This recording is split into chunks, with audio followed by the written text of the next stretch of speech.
Ready? We're going to call to order the Board of Directors meeting for the Clean Energy Alliance on January 29th. May we please have a roll call? Board Member here. Board Member Scott. Yes. Board Member Figueroa. Here. Board Member Venus. Present. Board Member Becker. Present. It's really hard to hear on this end. I'm not sure what will be. Can you hear me? Now, yes. Board Member Melendez. Here. For the record, Chair Garcia is not here. Vice Chair. Please rise for the Pledge of Allegiance. Ready, begin. I pledge allegiance to the flag of the United States of America and to the republic for which it stands, one nation, under God, indivisible, with liberty and justice for all. Thank you. Now we'll move on to any board comments and announcements. Hope everyone had a good break. Do we have any announcements? Member Figueroa?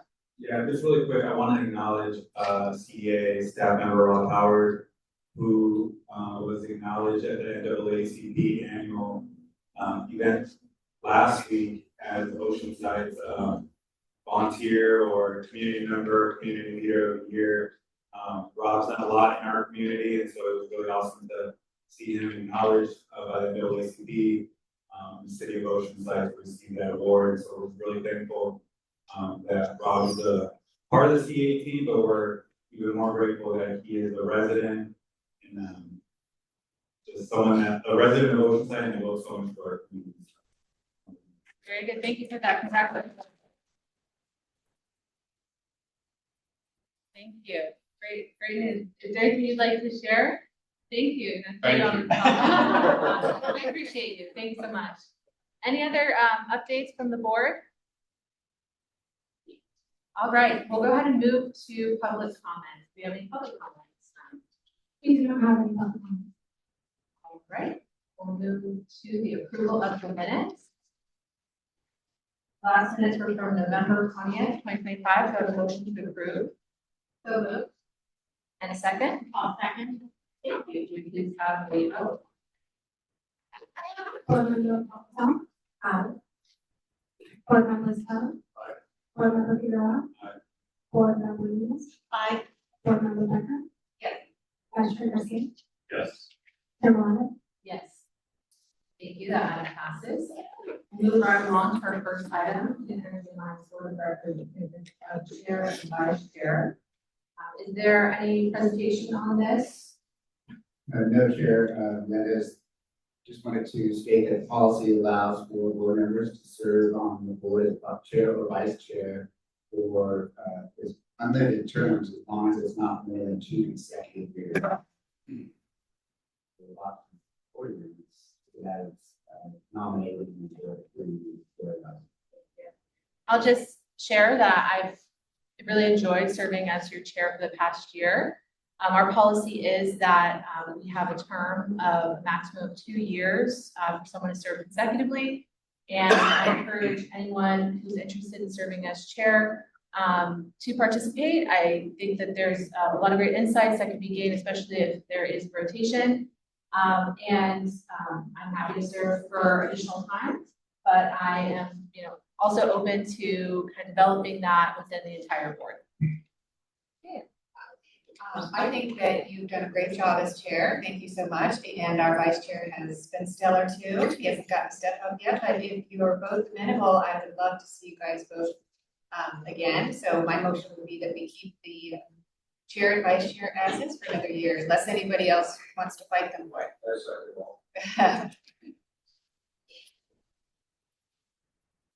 Any further comments or motions? We have to accept the nomination. I appreciate that. Thank you. I think we've worked together really well. Vice Chair, I see that we've been very representative of the service area, and so I appreciate being able to work with you. So we'll go ahead and ask for a vote.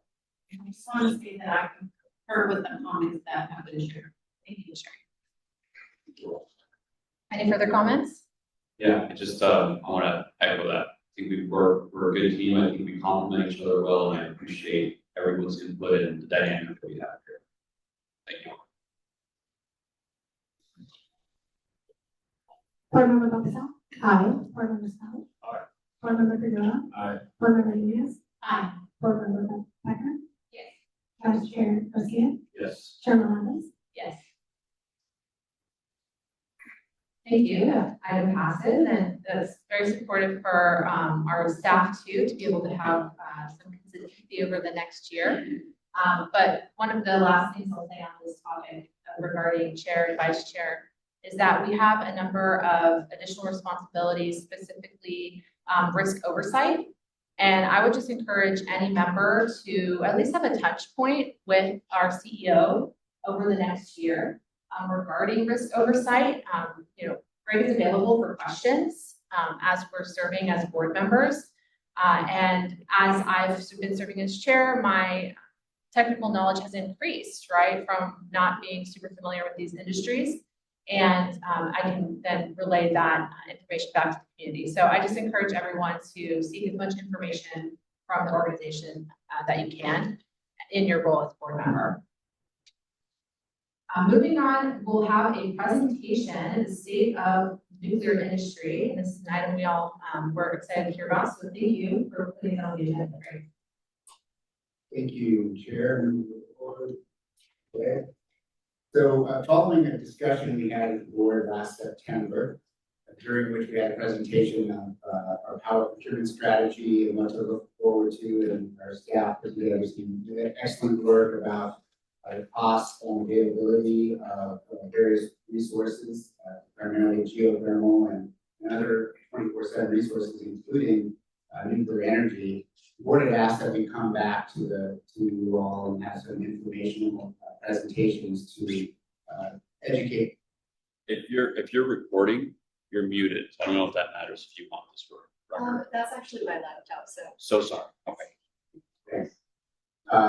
To provide some educational opportunities for the board to understand the state of the nuclear world. I want to make clear this is a presentation. There's no action being taken. The items up on the screen before you were really provided for the board to consider these things as we engage in this discussion over the next several months. How the board wishes and CEA wishes to engage with nuclear, whether we should look at it proactively, a policy platform, regulatory policy platform to support, whether or not to advocate for nuclear, whether or not to advocate for the extension of the Diablo Canyon nuclear facility, to support other changes for the storage and disposition of nuclear waste, those kinds of questions.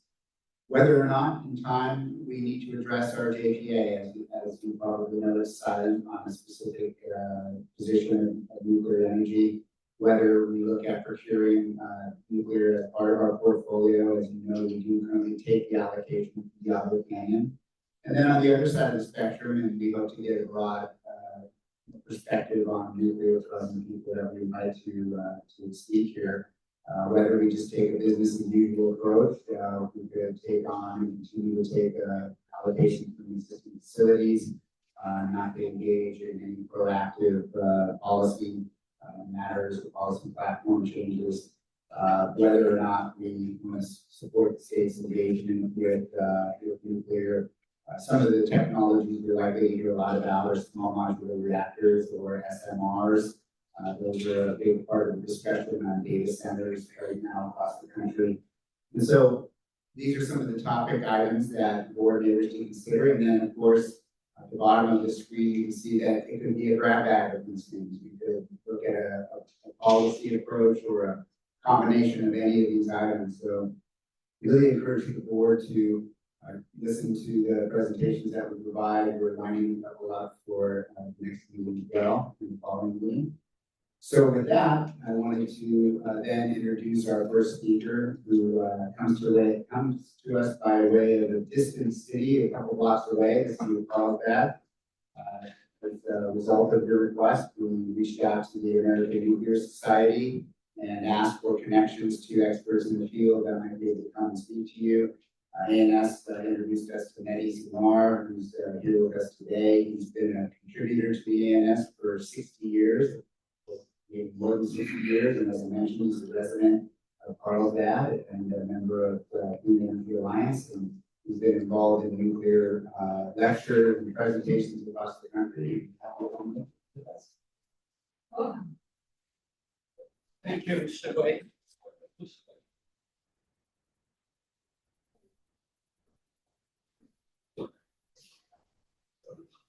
Thank you, Mr. Wade.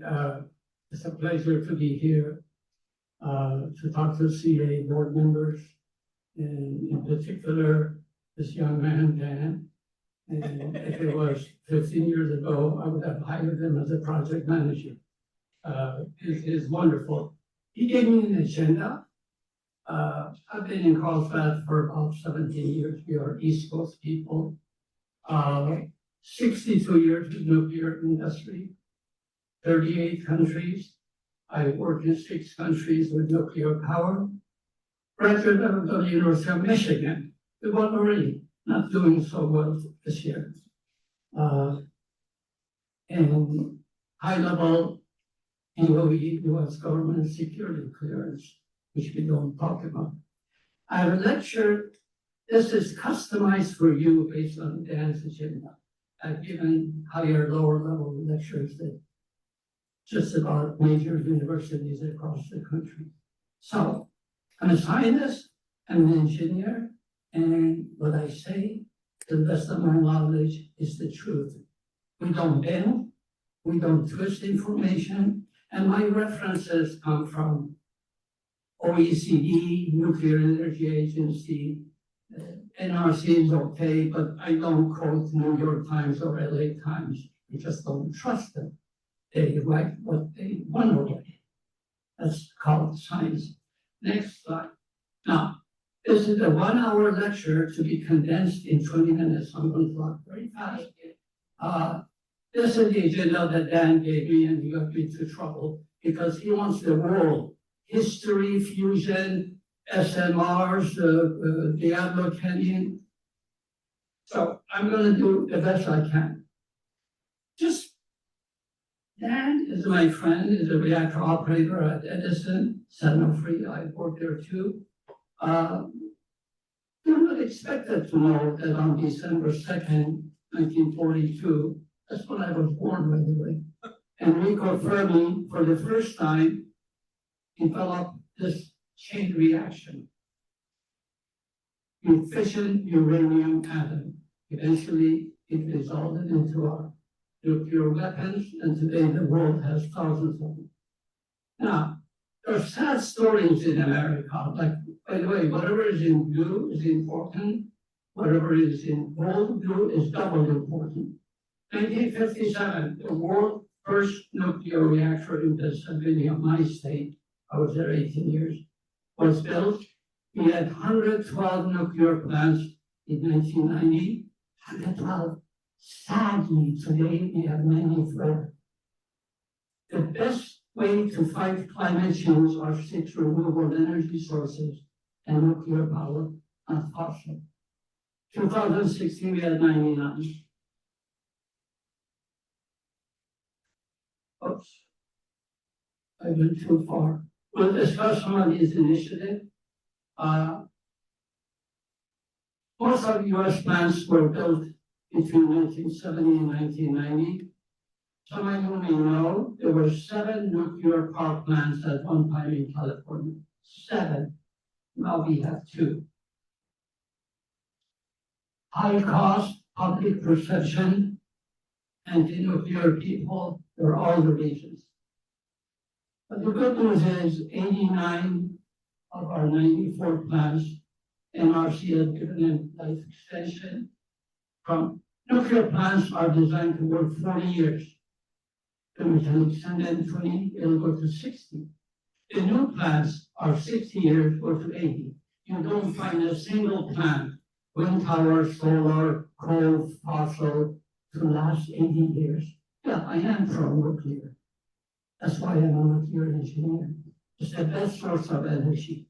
It has its problems. So does everything else.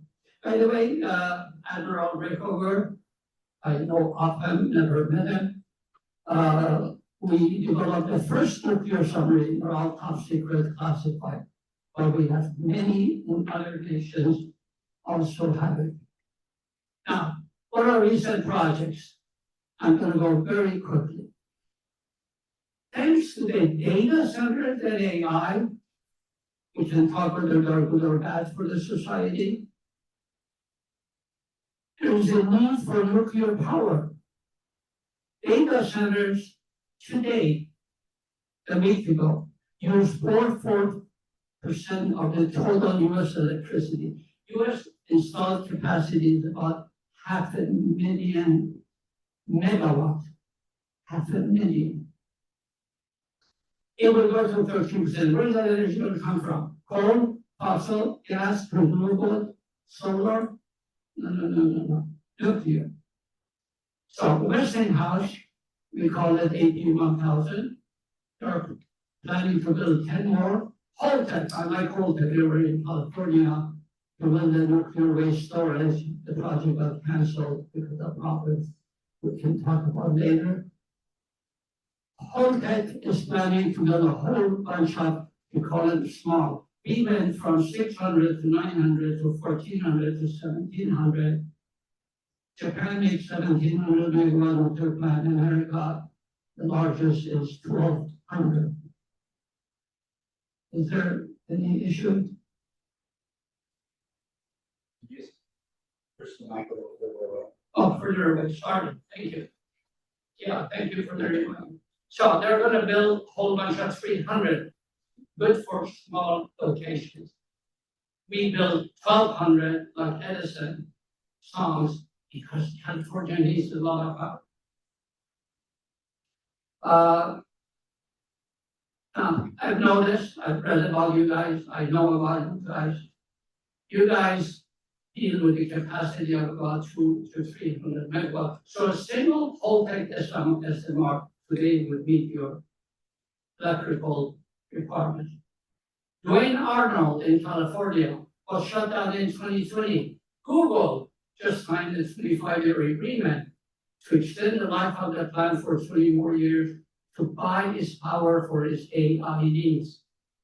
If it wasn't the AI needs, these nuclear power plants would not be restarting. We probably would shut down a few more. Meta announced that they're going to build up to 6.6 gigawatt for their AI needs. Beaver Valley signed a 20-year agreement with Meta. So this is all good news. I tell my students this is the time to become a nuclear engineer or any kind of engineer in nuclear business. It's coming back. Holtec, as I said, the new reactors, 300 megawatt. If you buy one, shockingly, it's expensive. It has a life of 80 years. NRC approval expected next year. Licensing takes about 5-10 years for these reactors. DOE just gave $400 million to Holtec for research to build a couple at Palisades in Michigan. Palisades got shut down. It's going to get restarted. So look, imagine that we have a new plant, it's shut down. Now because of the need for electricity, we go and invest billions, millions to restart it. And you go to work for another 20 years. I'm gonna move fast. Please read these. This is, by the way, public information. We're gonna restart TMI, and I heard this morning, every day there's news. Probably 2026 is when they will restart the TMI reactor. TMI is 3 Mile Island. TMI 2 is the one that had major meltdown. 1979. This is the sister unit next door. Microsoft, among all people, has signed an agreement with a new scale, the TVA. I'm not going to go through it. It's left and right. More optimism, Duke Energy. I worked for them for about 10 years. They are going to build new nuclear power plants. They've signed an agreement of cooperation with Canada and so on. The last one is important. If you have young children in college, tell them, talking people, become electrical, mechanical, nuclear, get involved in nuclear business. 50 students are going to get master's degree at Kansas State. That really made me happy. that after 20, 30 years, a university decides to offer a master's degree. My own University of Michigan, the master's degree program got shut down because of the reactor issue.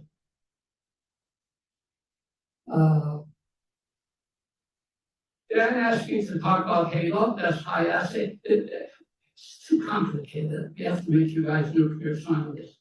We use 3 to 5% enrichment for our US nuclear power plants. This is going to be 5 to 20. It's more efficient, and it's going to be used for the advanced reactors. And Centrus is the new company. It's licensed. Everything has to be licensed. In nuclear business, you want to drink a cup of coffee, you need a license from NRC. So they're going to build it, and it's going to go to 20. By the way, up to 20% is called low enriched uranium. 20 and up is high enriched. This could not be used for nuclear weapons, as people are scared. Again, Dan asked me this to be blamed. We call them SHIFT, Generation 4 International 4.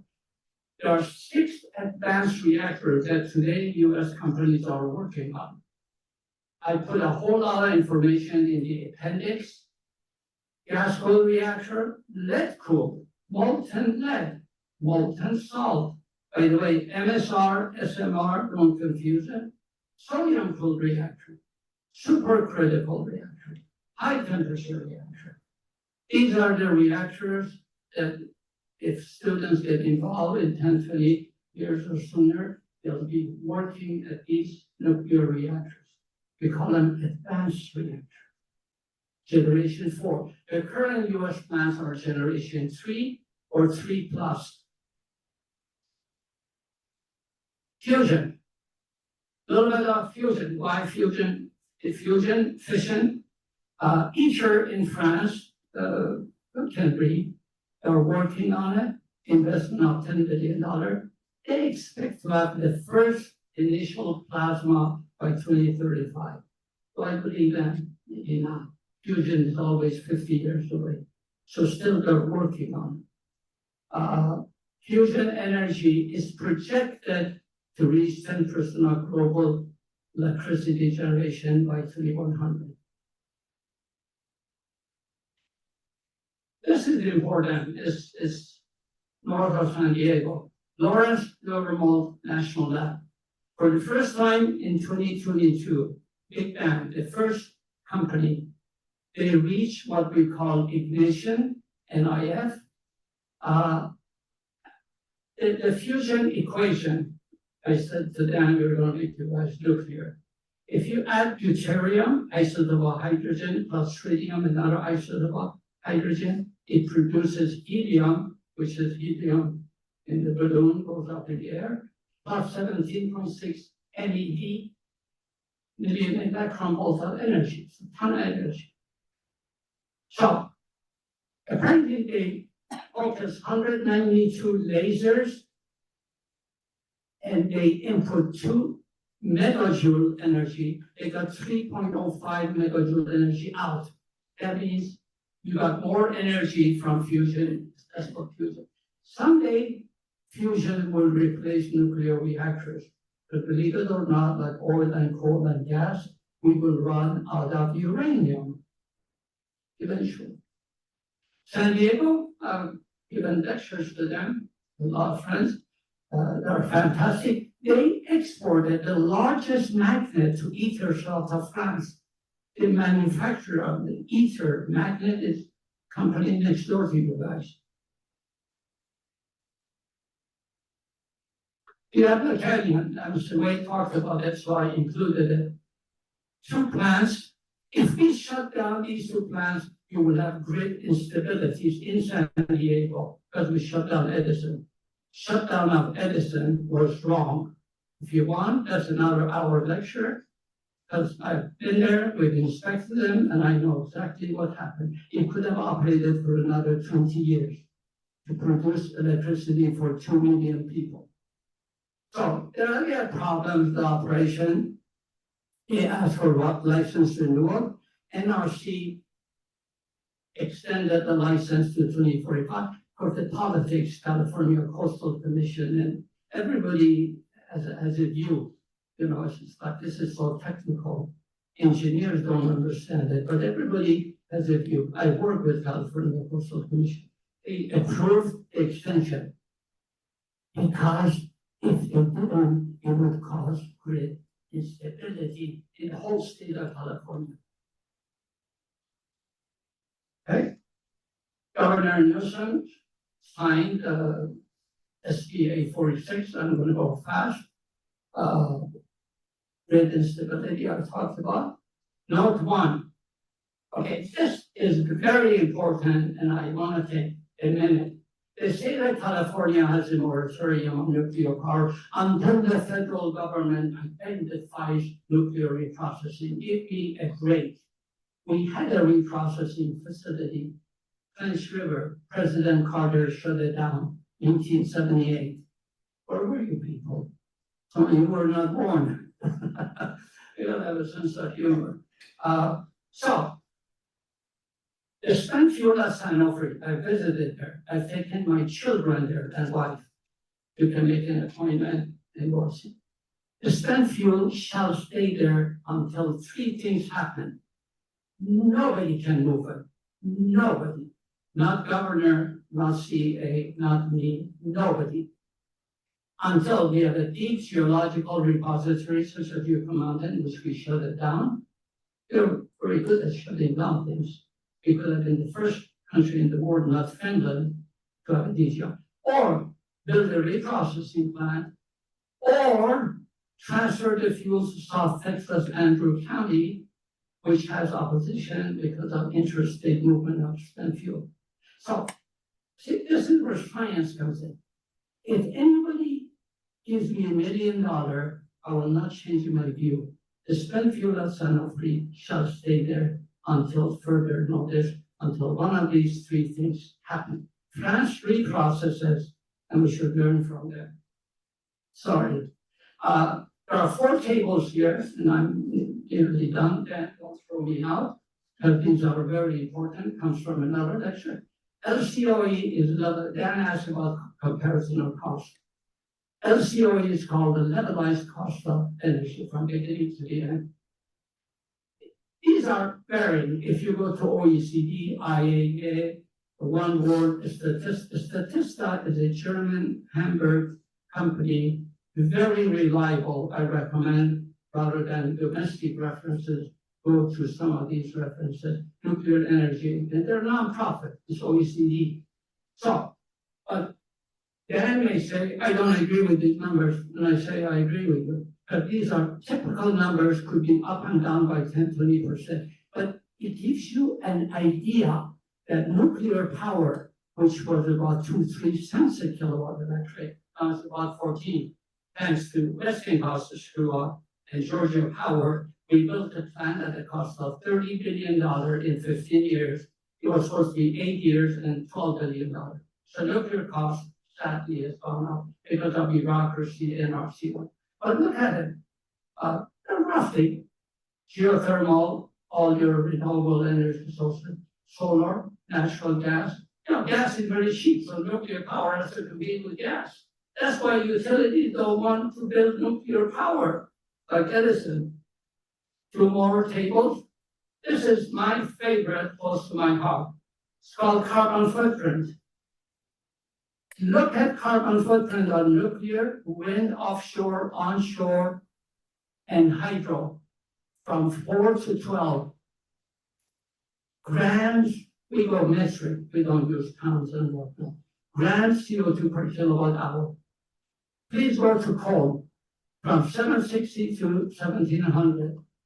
The fossil fuels on the top produce more CO2 that kills people per kilowatt electric. Thank God, California doesn't have coal. So this is a very important chart for people to understand. Solar is good, but solar PV is 38 to 48 plus minus, not as good as wind offshore. Wind and nuclear are the best 2 sources of energy for the future of the world, and the world is moving that way. California is moving to wind and solar.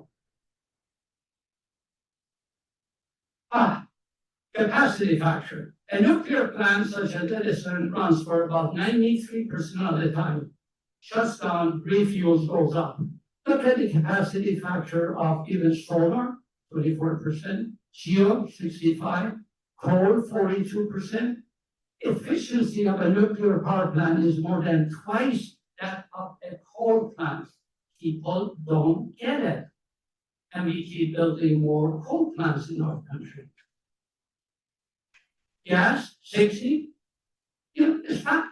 What is the reference? It's the Tesla 334. I give you the year. So I stand by these numbers. Some of them could. One more. Mortality rate. MIT Professor Emmanuel came here, he was a lecturer years back. Mortality rate. This is number of deaths per terawatt. Terawatt is 10 to the 12. Nuclear and solar are very low, and wind, 0.02. Coal, 33. If you convert 33 divided by 2, it's about 1,600 times more. 10,000 people die in China from coal. It's not just coal, from mining, from pollution to fly ash. And I don't understand why we are building coal plants, whereas we know it kills children and people. No, they may not like nuclear, but they should build more solar. Look at this, bioenergy. 6% of California energy comes from bioenergy. Bioenergy is good only if you replant. The worst thing is we burn wood, trash, and we don't replant, therefore all the CO2 goes up there. Guys, this is science, okay?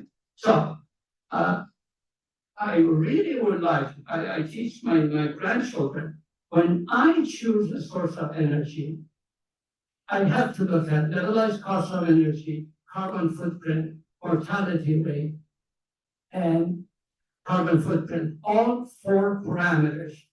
You just cannot say, I like solar, okay, good.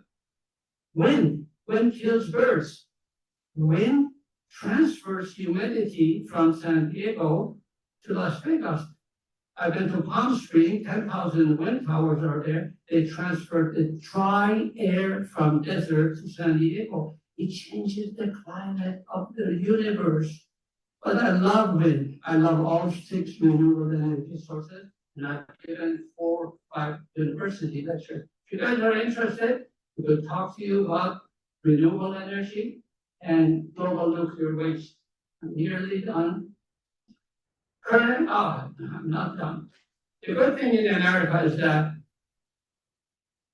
we've gone 6% higher pro-nuclear. America was an anti-nuclear country as a whole. California is anti-nuclear, sadly. That's why we shut down Edison. Now, people are understanding because of climate change, we need the 6 renewable energy sources of nuclear power, and yes, we still need coal, gas, but less of it because we have so much need for energy. That number is sickening. Google, we built 2 nuclear power plants, 15 years, $30 billion. We used to build power plants in 5, 6, 7 years, and they cost us $70 billion. Seabrook, I work on a bunch of these. What are the issues? High capital cost, time, regulatory NRC requirements. It takes 7, 8, 10 years to license a nuclear power plant. It takes about 6 months or a year, I don't know, to license a coal plant. Everything is against nuclear plant. Public perception in America, after 69 years, the public perception because of Fukushima, because of nuclear weapons, the public still scared. I would become a nuclear engineer. I'm an SRO. I work in reactors. Again, it's safe if you know what the heck you're doing. Public perception we talked about. Transfer of nuclear waste cannot be done across the states. I'm going to give you a number. Hopefully you can speak tonight. When Yucca Mountain got shut down 10, 12 years ago, we had 70,000 metric ton nuclear waste, heavy metal, some of it is less than free. Today, we have 94,000 metric ton. Not pound, metric. What are we going to do with it? As I said before, 3 solutions. Storage on site at a site like Texas, DGR, repository underground, or reprocess. 12 US nuclear power plants have been shut down recently. That's enough to feed 10 million people. Walkaway message, I've said it, sorry, I'm a little late over the time, I apologize. Essentially, I've said what we've said. My message is, the young generation, is past my life, the young generation need to understand, if we want to go through have clean air, clean water, clean environment, we need 6 renewable energy sources more than today. Tidal, ocean water, geysers, and nuclear. And nuclear is coming back. I'm happy that I'm alive to see that nuclear power for the second time has come around. I could go apply for a job even at my age and they will hire me. SMRs are coming along. We have to do something about the nuclear waste. That's a separate lecture if you guys want. That CISF stands for Consolidated Interim Storage Facility. Imagine Edison, we make it 50 times bigger, and we bring all the nuclear waste from the country and we store it there under control, police cameras. Storing nuclear waste at Edison is safe. It's safer than being anywhere else. But media, anti-nuclear people, scare people that they're going to build bombs from there. The latest news is that, space, NASA and DOE, our government, are going to work on nuclear power on Mars mission very well. Now, sorry, I promise 2 more slides. This is my pride. I am 21 years old, 1963. I'm a senior reactor operator. This is a vacuum tube control room. There were no transistors, and that's a slide rule. We didn't have a calculator. That's how we went to schools. I'm sure some of you went to schools. Not you, sir, young man. You probably don't know what vacuum tube is. You're used to iPhone 6. I've seen a slide. Yeah, thank you, sir. Thank you. Well, I work with it. I went to my engineering school. I'm very proud. And that's me standing on the bridge. It's a night shift. And finally, Mr. Wade was kind. American Nuclear Society, my home, for 2.5 years now. They give me an award. That means more than all the gold in the world to me. Because professional people, we are not after money or Tesla or a home in La Jolla. We are after teaching, talking, and this is the QA. A little bird, not a bird, a little rabbit, sorry, that little rabbit, I have to explain it. This is, I put this here for laughter. Happy nuclear face. Little rabbit, a little radiation called de minimis is good for you. My body has been exposed to a lot of radiation. I'm healthy, happy. So is Dan, I'm sure. People are scared. I'm not going to go through this. This is the appendix that goes through the 6 details of 6 advanced reactors. And I apologize, Dan. He's going to throw me out of here. Thank But you. I'm way over time. Thank you, Mindy. Thank you so much. Thank you for the. No, it's a pleasure, honestly. You know, and I could walk here. I could walk here and talk to you guys. We really appreciate that. I know you had to condense history and current events, and thank you for your work. I imagine we might have questions. We've been mulling over the consideration regarding nuclear energy in our portfolios. And so I want to turn it over to the board for this Q&A portion. Do we have any questions? Go ahead, Heath. Okay, please. Jimmy Carter, nuclear engineer, I don't know if I was that. Why would he have shut down reprocessing? What was the cost? Good question. Not quite true, sir. He was what we call a quasi flunky nuclear engineer out of Oak Ridge. It was his belief. He's a good president. Actually, he was a better ex-president than president. And I have my political views. Some presidents are good when they are president, some are better when they leave. Sir, he was scared of Middle East parties or countries to build nuclear weapons. His knowledge was so limited that his advisor didn't tell him, if you reprocess, and yes, you take the plutonium out, not to build weapons, to put it in reactors such as Edison. Today, France produces MOX, they reprocess their fuel, they take the plutonium uranium, put it back in the nuclear reactor. The best way to get rid of nuclear waste is to reprocess it. Today is my other lecture. Russia, India, only 3 countries reprocess. So I think it was scared, lack of knowledge. Remember 1978, what did the White House know? Oh, plutonium, you build, we actually blew up Hiroshima with plutonium-239. Yeah, if you have enough plutonium-239, you can, so I don't know, I wasn't there, but I know that was, if we had reprocessing plant, the spent fuel at Sanofi would not be here, ma'am. The spent fuel would be reprocessed, nuclear waste would be stored underground, and this plutonium would be used in a nuclear reactor. Any further questions, Vice Chair? Quick question, which country uses nuclear at the highest rate for their energy source? At the highest level, Yes. France. France, at one time, I've been to France 2 or 3 times, classified facilities, weapon facilities, sir. The part which is public information is that at one time, I'm an American and a very proud one.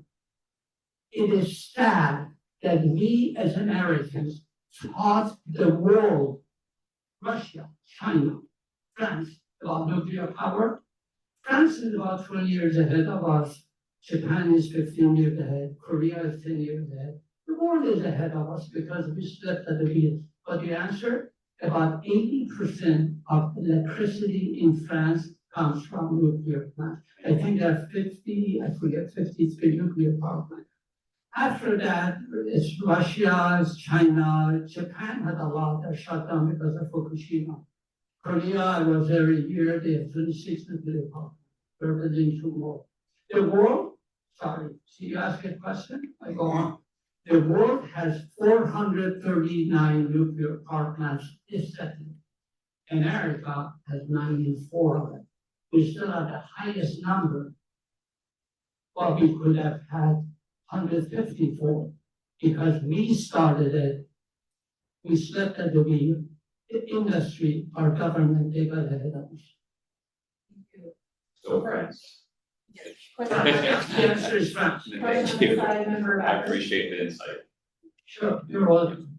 Thank you. I really enjoyed that presentation. It was really interesting. I think you really did make the case that, coal and gas and oil are bad. So that is helpful. But I'm just not there on the nuclear part. I feel like, just using San Onofre as an example, you say it's okay to just keep it there, but I don't see it as okay keeping there because of the fact that it's so close to the ocean and we have earthquakes in California. So I'm interested in the reprocessing idea, but nuclear as is, I feel there is a reason to be scared. One little thing happens there and it's catastrophic. Yes. One thing happens at the solar plant, it's not catastrophic. So there's a huge difference. And all those, we do need diversity, but the wind, the solar, the hydro, they're all renewable. And at this point in our world, the nuclear is not renewable. So I agree, ma'am. I apologize. I think either I didn't say it properly or you misunderstood. I I said, the spent fuel shall stay there until NRC, our government, not the president, NRC says it can go to a deep geological repository or go to South Texas site. But don't you see that there is no one that wants to take it? So I know. there's nowhere to put it because nobody will take it. Now you're talking my language, ma'am, please allow me to finish. I would take this spent fuel from here, put it in Yucca Mountain if it was operational, but you shut it down. We have no choice. My message to you is this, it's like, this has to stay here because nobody wants it and the government doesn't allow us to send it anywhere. I would have shipped this to DGR, Yucca Mountain, or to South Texas project, even Holtec in New Mexico, in NED, this is sad. Holtec withdrew its application to store fuel at a central location, so Sanofi fuel could go there, but it got shut down because of opposition and NOC regulation. See, we are our own worst enemies. I agree But with that's a you. problem too, because changing politics, it is going to affect this business. Yes. So we get a new president in 3 years and we could just go backwards again and you're saying we should go full on with, go moving forward on plants, expensive nuclear plants, when the next president is not gonna be the same as this. I want to make one statement, and I stand by it. 1957 shipping port, Pennsylvania. The spent fuel has been stored there since 1957, that's 7 years. What I claim is that the way we store fuel on site, Sanofi, is safe. Now, if there's a tsunami of 80 feet or an earthquake of 85.2, I don't know. But it is designed to withstand the tsunami, earthquake. We have nowhere to send it. Number two, our 112 nuclear power plants are storing nuclear spent fuel on site and it's safe. That's what I'm saying. It is Safe safe. so far, but you gotta understand that's why, What? if people are afraid. Like you say, a plant lasts a certain amount of time, the container lasts probably a certain amount of time, and we're getting closer and closer to that, so that's. I cannot. Mark, I would ask if there's appetite to have a further discussion about nuclear storage specifically, that we do return back to that Honest, if you discussion. folks But like, we do have, Okay. no, it's okay, we have a number of items to return to today, and I want to make sure everybody gets their questions asked and answered, or is there any further questions on this side? Everybody, yes? I have a quick follow-up question. I'm not an engineer, but I am wondering, in the example of France, where are they getting their nuclear power? Where is that being produced? Is it being produced in France? Is it being produced in a different part of the world? France is an advanced nation, in many ways more advanced than we are. They start with uranium, they make assembly, they build a plant, they reprocess, they reuse it. Everything in France is 100% French design, but they learned the concept of building nuclear power plants from us. They don't need anyone's help. I just have one question. Penny, thank you so much for being here. And, understandably, there's a concern and debate, on this board and in the public. If there was an interest for Clean Energy Alliance to provide nuclear energy as part of our portfolio, where would we establish those contracts? What would be the closest nuclear source for Clean Energy Alliance? Diablo Canyon, Arizona Power, Phoenix area, 8-10 hours. But you are California, I'm sorry, I don't have time. California is a grid with nationwide. That much of nuclear power from Diablo Canyon is going to your light right now. It's a grid, whether you want it or not. San Diego Gas and Electric are the contract with Pacific Gas and Electric. They bring these transmission line, so the whole California is renewable solar total, and they spread it around to 42 million people. I understand, and those locations they listed. Yeah, but can you- However, he has 3 nuclear power plants in Phoenix, Arizona. But, I think we probably have a grid. We may even be getting, I don't know, nuclear power from Arizona Power. We have to check with San Diego Gas. But to close, ma'am, if you folks are interested about spent fuel, I'll be happy to come and give you my lecture. I did a lecture to World Affairs Council about global nuclear waste management. There are problems, but these are manageable problems. I cannot live based on theory that if I drive to home, somebody may hit me. Well, yeah, somebody may hit me. That has a very low probability. 70 years we've stored spent fuel on site and nothing has happened. Does that mean nothing will happen? Something could happen. But we go based on evidence of what we've done. Thank you for being here, Mr. Sarah. Appreciate your work and the time you took to present to us Sure, today. thank you so There much. Oh, by the way, this came nuclear news last month. It's called State of the State. I can leave it here. It's the way you guys can look at it. We appreciate It's that. all what the 50 states are doing. 39 states have nuclear power, what they're doing. Actually, please give it back. Thank you so much. Very challenging topic to give us a lot to think about. I left my business card with Anna. If some of you need further, thank you. Thank you so Send me much. an email and I'll be happy to give you, I'm not selling anything to you guys. We I'm understand. telling you We what I've learned in appreciate your 60 time. We're gonna years. get back to our regular business as well, and you're welcome to join us for the rest of the meeting. Thank you so much for your time and your presentation.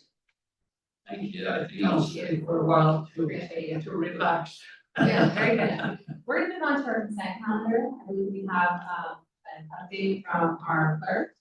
She can share that, please. Item 6, consider approval of resolution number 2026-003, amending the city acquisition control listing, and resolution number 2026-004, amending the city's zoning schedule. Pursuant to government code section 54953, I'd like to report that the recommended action on item 6 is to create the following positions at department and level: Chief Operating Officer and Chief Finance Officer at the same salary range of $225,000 to $315,000.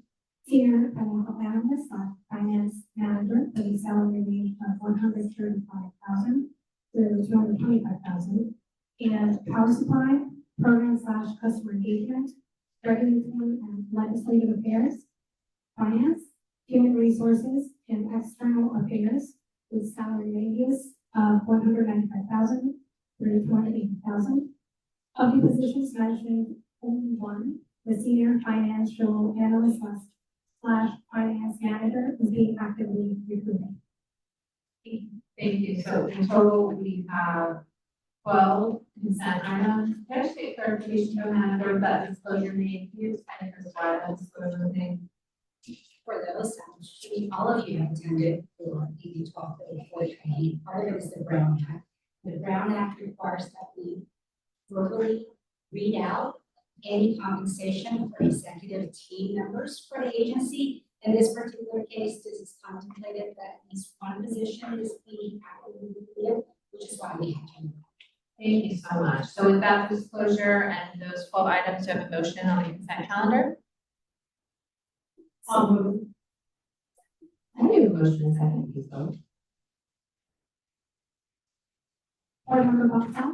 Aye. Board Member Pellet? Board Member Figueroa? Board Member Venus? Aye. Board Member Becker? Yes. Vice Chair Garcia? Yes. Chair Melendez? Yes.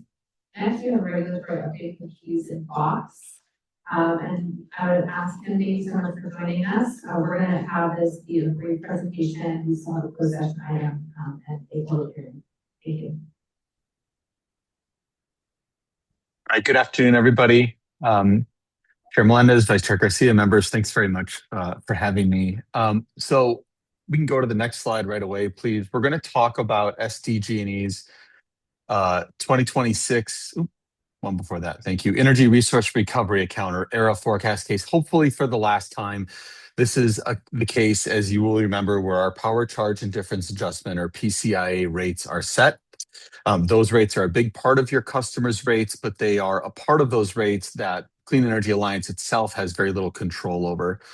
So we'll talk about the final decision we got in that case. We'll look quickly at the final PCI rates for 2026. And then we'll also discuss an application for rehearing of the final decision in this proceeding. Next slide, please. So one last time for context on these circles, because they matter for the purposes of this presentation. You get your PCI rates from that PCI revenue requirement on the far right. And there are two ingredients to that. One is forward-looking, that's the forecasted a difference amount. One is backward-looking, which in this year would look back to 2025 and what happened in 2025. That's the year-end PABA balance. You add those together, you get a dollar amount, you divide by a load forecast, and that gives you a dollar per kilowatt hour rate. Next slide, please. Looking at the top equation here, difference amount is the difference between cost and market value. Market value is where we want to focus here. There are three components to that. You have the energy value, you have the renewable value, which is the RPS adder, which we'll talk about in just a moment. And then you have the capacity value, which is the RA adder, which we're going to touch on at the end of the presentation. Next slide, please. All right. So with regard to that renewable value of SDG&E's portfolio, when a utility generates too much renewable energy over the course of the year compared to its renewable portfolio standard compliance obligation, the utility is allowed to take that extra renewable energy and bank it using what is called a REC, Renewable Energy Credit or Certificate, or an REC REC. Those are called banked RECs. In 2026, SDG&E forecasted it would not have enough renewable energy to meet its compliance obligations because it had allocated or sold so much of that renewable energy to other load-serving entities, including those like Clean Energy Alliance. So it needed to use banked RECs in order to meet its compliance obligation. It proposed not applying any value to the banked RECs that it was going to use. That was a proposal that we opposed and disagreed. We said all RECs that are used for compliance need to be valued at the RPS proposal. We essentially won on this issue, with the commission ordering the utility to use RECs generated after 2018. Those are less controversial RECs, and to value those RECs at the renewable portfolio standard market price benchmark.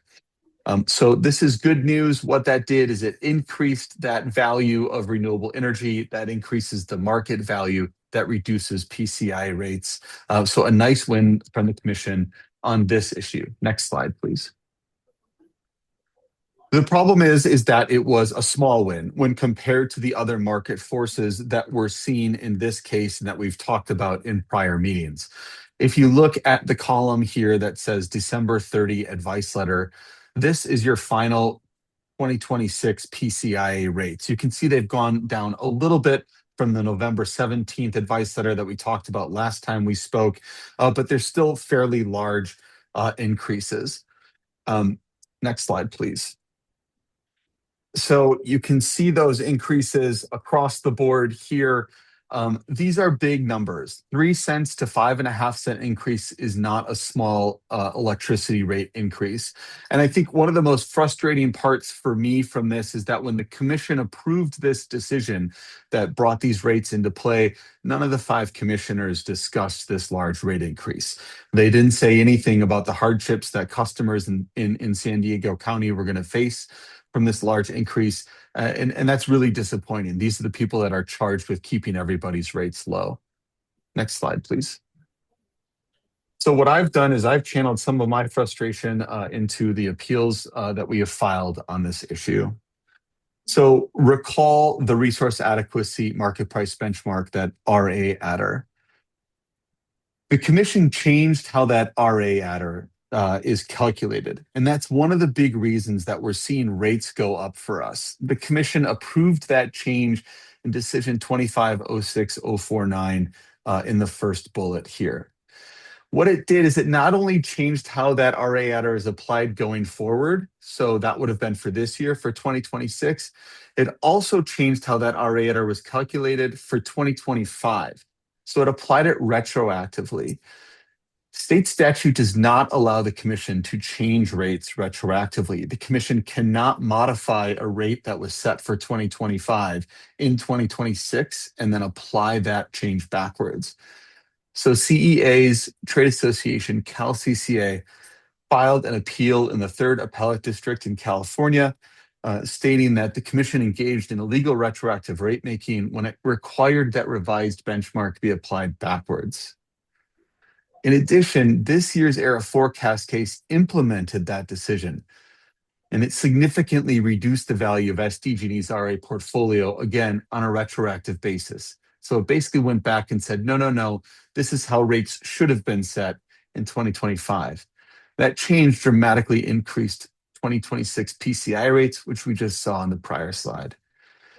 So Clean Energy Alliance, along with San Diego Community Power, filed an application for rehearing of the ERA forecast decision, arguing that this year's rates are also the result of impermissible retroactive rate making.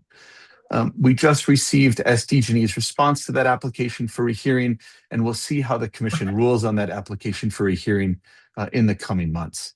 So rates are going up. We had a nice win that tempered it a little bit. But the main cause of it, one of the main causes of it is this change, this retroactive change, and we are appealing the decision that led to that retroactive change. With the chair's blessing, happy to take any questions on this. Thank you. And any questions from the board?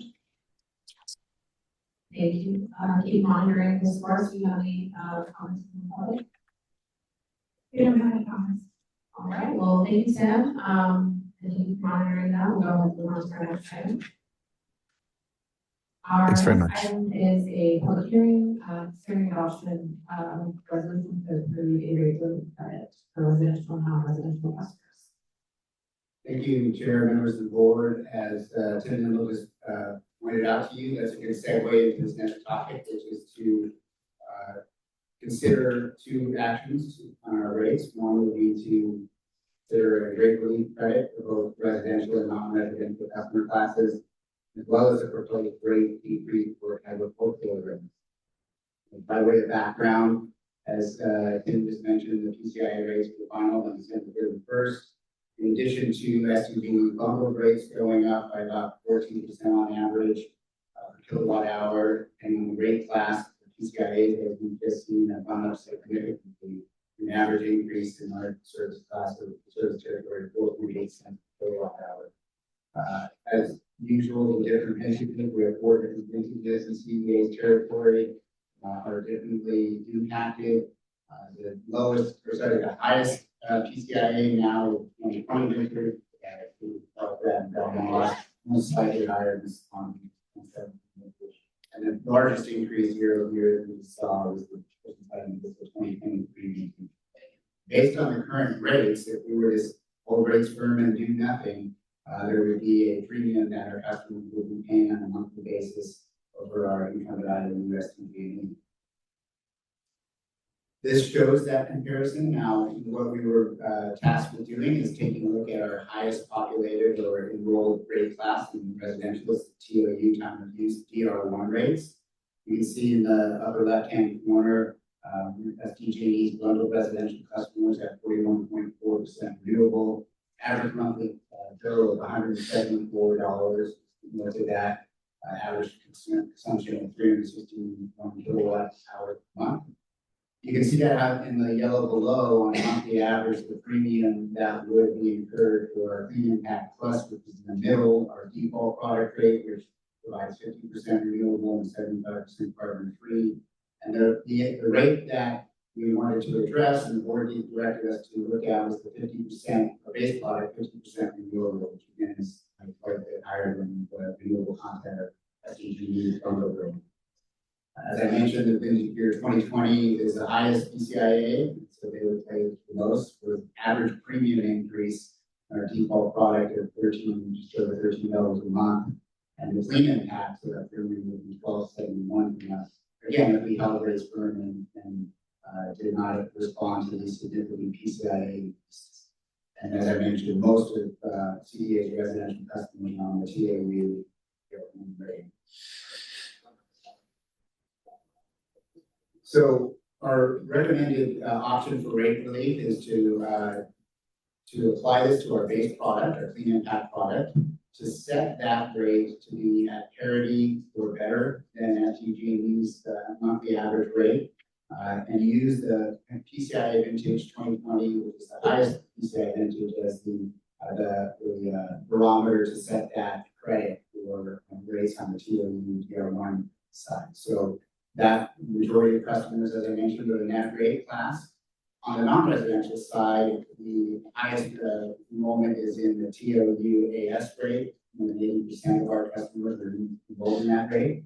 And so the rate relief credit was set to that PCIA, that rate, for that rate class. For those residential customers, this resulted in a proposed rate relief credit of 3.871 cents per kilowatt hour. And for the non-residential customers, rate relief credit of 2.657 cents per kilowatt hour, which will be applied on a go-forward basis should the board approve this action.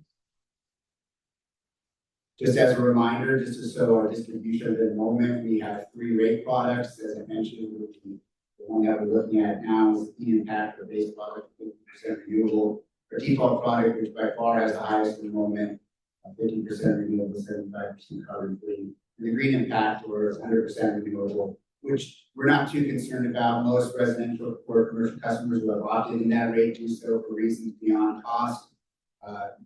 4 of our member agencies have elected to move their municipal accounts into that to meet climate action plan goals and reduce GHG emissions. So we don't expect that people will be opting down or out of that.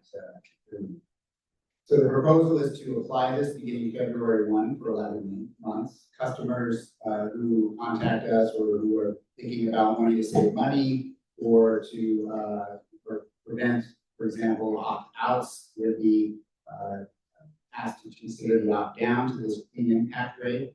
I'll show you in a second what that would look like, so that they would be paying about the same or less than you would if you go back to SDG. As I mentioned, it will be implemented on February 1st. This shows that same joint rate comparison for SDG's residential customer at 174.25 cents. And the yellow below is if we set that rate credit and apply it to our residential customers for each vintage, you would see there'd be roughly parity with the 2020 vintage, and all other vintages would be seeing a benefit over SDG on a monthly average. There's an average customer savings of up to $2.80 compared to SDG, and that will be applied to the Oceanside Vista vintage of 2023, which is our largest enrollment of customers.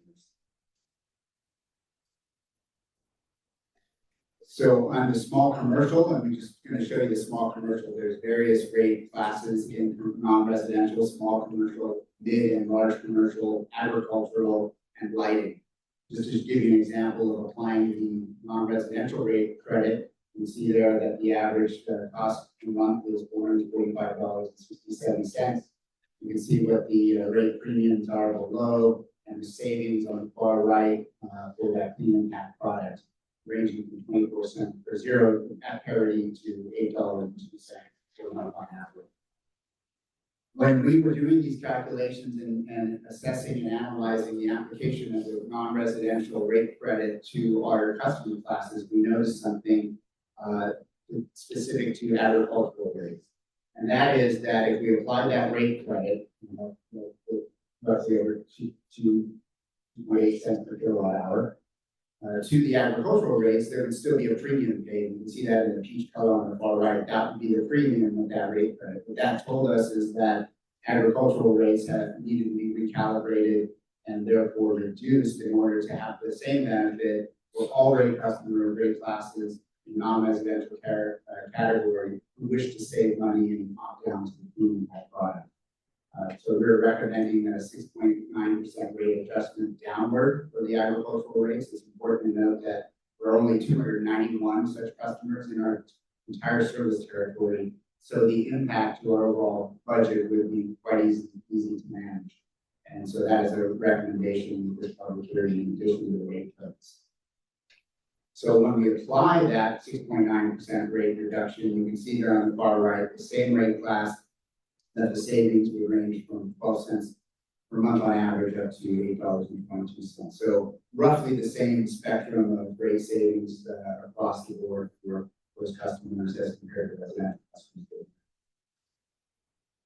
We've also were asked to look at the economic impact to CEA for this rate relief credit. You can see those breakdowns, the breakdown in those costs. And we had to make assumptions as to what might happen with this offering. These are conservative assumptions. One that on the residential side, up to 30,000 customers might opt down to the impact product. That would cost just about $5.1 million. And then for each of the successive rate class categories, moving down, if we apply a 20% opt-down threshold, to estimate that this might cost us in this next year roughly $6 million. And as I mentioned, the 6.9 rate reduction on the agriculture side is broken down on the bottom, just below $40,000 a year, and that's quite manageable. So that's the impact. What I will note about that is that if you look at our budget projections, we're already looking at a favorable budget projection. Although we are lower on projected revenues, we are also more lower, that's the right way to say it, on projected expenditures. So we're looking at coming in better than budget at the end of the fiscal year. That left side of the chart you see right there. We're tracking our days liquidity on hand, which, as we talked about at our last meeting, is essential for us in the next couple of years to seek a credit rating. So you can see there that the impact to our days liquidity on hand based on our projections is rather de minimis, going from a budget of 81 up to a proposal, if we did nothing, a budget, a current financial projection of 88 days. With this proposal, it would drop to 84 days. And then on the far right, you see the projections through the calendar year, and our days liquidity on hand drops by 9 days. And as I mentioned, that's a manageable amount of days. It will not significantly at all impact our ability to go out to the market and seek a credit rating when we get to that point. So those are the things to keep in mind in terms of our fiscal sustainability and our fiscal strength. I would like to report that we are currently at a very solid position, as is in our budget items. The Treasury report for October and November, close of November at $77 million net position. We have all $40 million of our line of credit available, which we should need it. So the current days liquidity on hand, moving into the end of the calendar year last year is just over about 118 days. So just keep that in mind. We discussed, or rather the board discussed and expressed,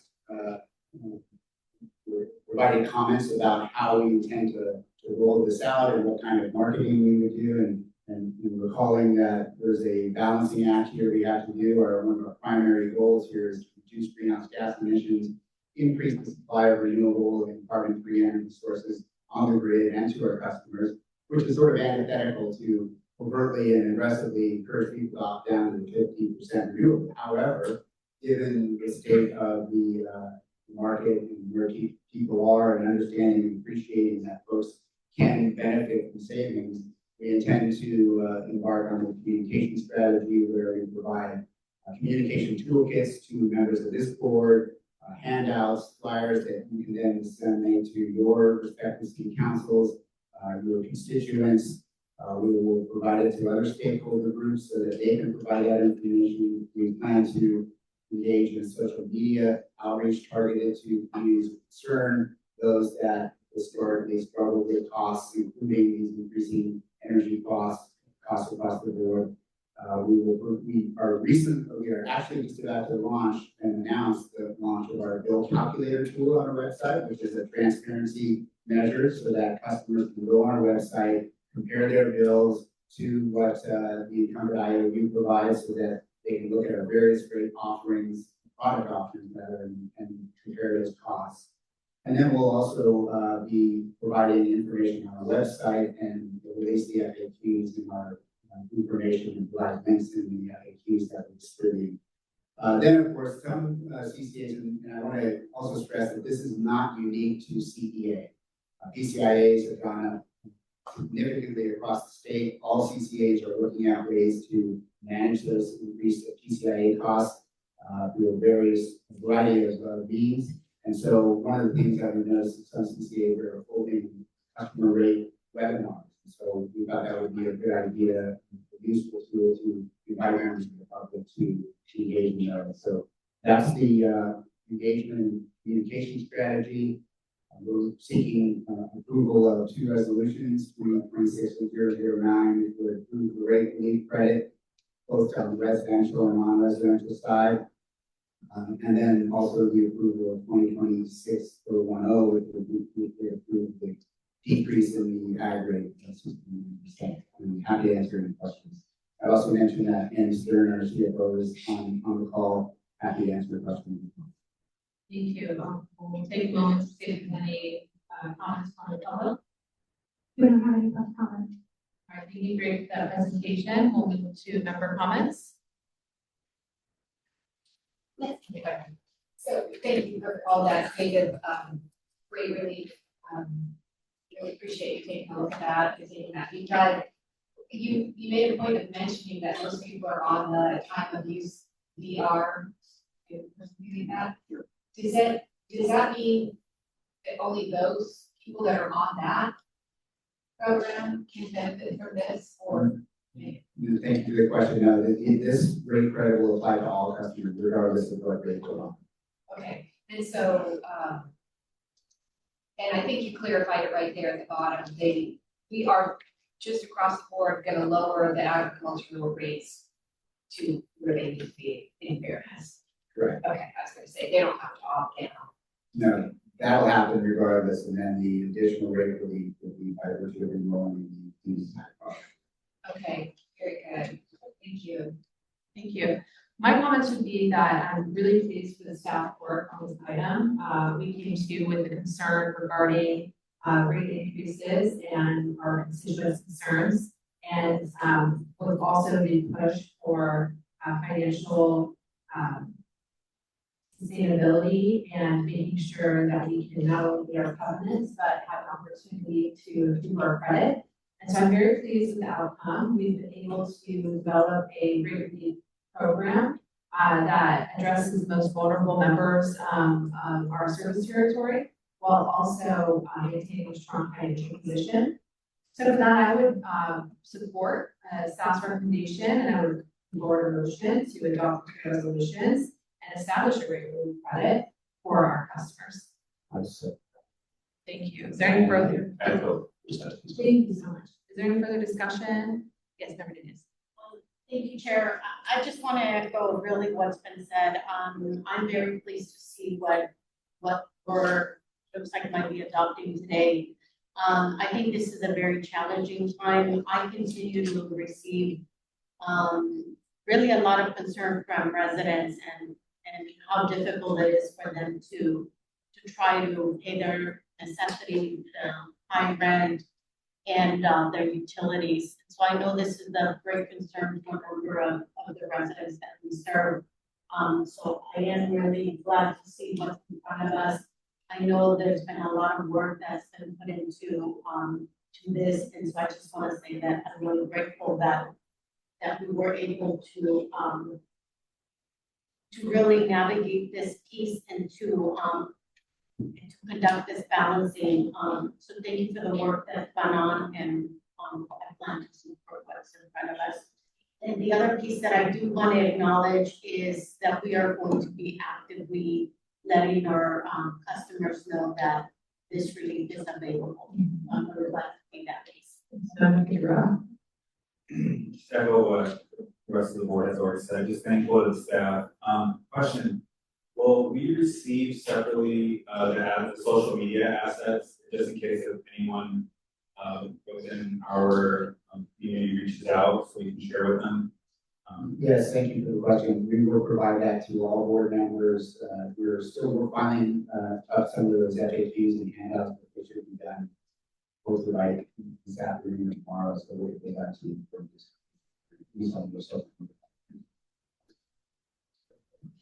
Thank you.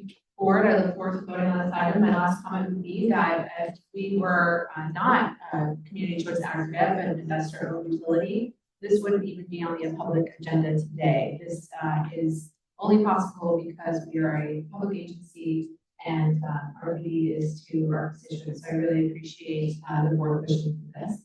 And I would ask that you vote so.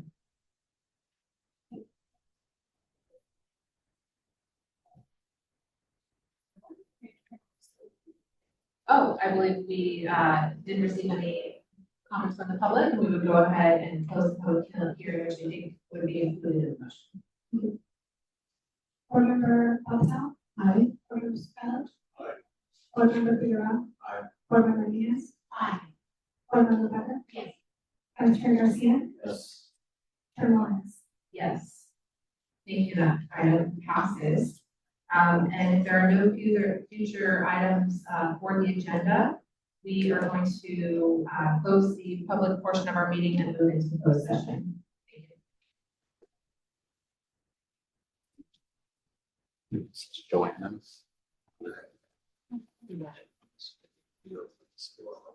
Are you-